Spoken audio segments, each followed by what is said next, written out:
Morning Good Readers, hari ini kita kembali merenungkan firman Tuhan. Puji Tuhan kalau kita masih berkesempatan untuk merenungkan firman Tuhan. Biarlah kiranya perenungan kita hari ini membawa berkat bagi kehidupan kita. Dan kita akan membaca dari 2 Tawarikh 36 ayat 1 sampai dengan yang ke-23. Ini bagian yang terakhir dari 2 Tawarikh. Jadi kita sudah menyelesaikan berapa kitab ya, saya jadi lupa ya. Kita dari Hakim-Hakim sampai 2 Tawarikh, puji Tuhan. Kalau Good Readers masih setia untuk membaca dan merenungkan firman Tuhan. Kalau kita baca di sini adalah penulis Tawarikh sengaja mengisahkan tentang pemerintahan Yoahas, Yoyakim, Yoyakin, dan Zedekiah. Yoyakim, Yoyakin. Jadi jangan sampai salah-salah ya, ketukar-tukar ya. Yoahas, Yoyakim, Yoyakin, dan Zedekiah. Yang sangat singkat begitu ya. Mungkin bahkan sangat singkat, lebih singkat kalau kita lihat di 2 Raja-Raja 23 ayat 31 sampai 25 ayat 21, itu masih agak panjangan dikit. Nah, ini lebih singkat lagi. 2 Tawarikh menuliskan kisah 4 raja ini.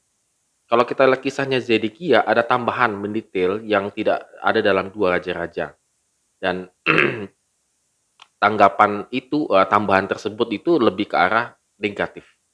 Jadi penulis 2 Tawarikh ini mengangkat kisah-kisah raja ini dengan pandangan yang cukup negatif. Yang pertama, semua raja tersebut dikategorikan sebagai tiran.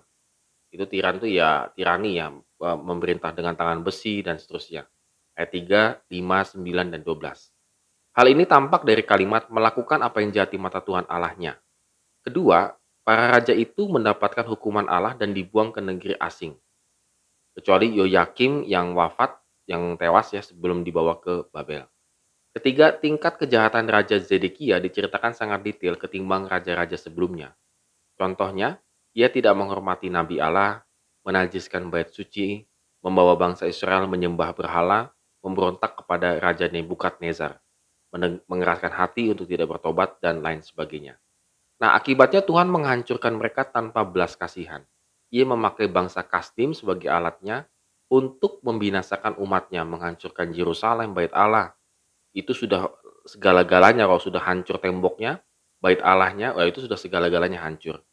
Dan merampas segala harta benda ya yang ada di Yehuda dan dibawa ke Babel.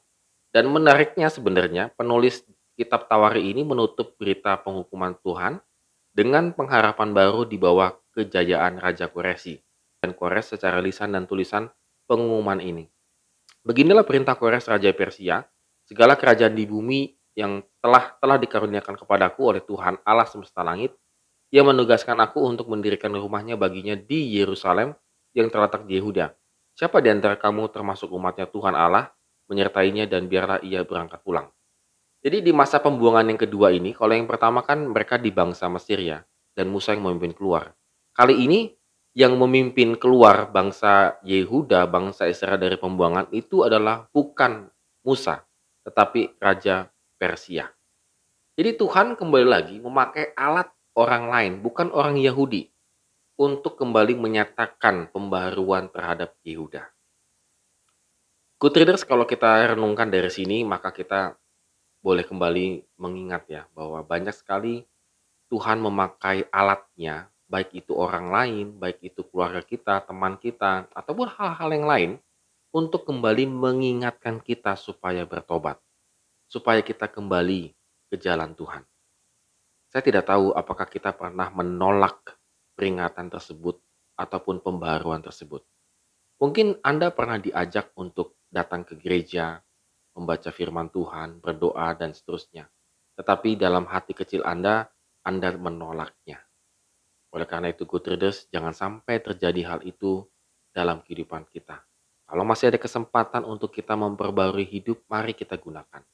Apalah artinya ketika kita ingin memperbarui hidup kita, padahal nafas itu sudah di ujung kehidupan kita. Tidak akan ada artinya. Oleh karena itu, selagi masih ada waktu, mari kita memperbarui hidup kita. Dan Tuhan akan memakai siapa saja untuk memperbarui kehidupan kita. Amin. Have a nice day and God bless us.